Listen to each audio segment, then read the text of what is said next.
Actually, Georges was a gentleman who lived in Haiti in early 1900. He was a Marechal or a Marshal in Haitian Creole. His job was to catch prisoners who escape prisons and bring them back, just bring them back. However, Georges was a bit of a sadist. Before bringing any prisoner back, Georges would do torture them. He used to pour hot oil over the hands of thieves, and he used to beat people who commit acts such as murdering people or stealing cows.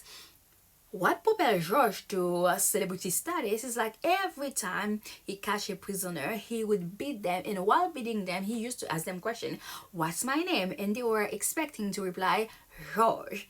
His goal was to engrave his name and the memory of each prisoner so they remember who tortured them, so that would deter them from stealing or committing another crime. So Haitian parents, being Haitian parents, they said to themselves, wow, that is a wonderful opportunity, I can use that against my kids. So whenever a child did something wrong, the parent would say, I'm going to call George to come and get you. And the child would scream and says, don't let him come and get me, because they knew George as somebody who was bad, like a angel of death who will bring wrath upon those who commit sins or do bad actions. So eventually people in the culture used to say to people who did something wrong, it doesn't matter what it could be or what it was, wap kon George, that's mean the consequences of your action is going to be really bad.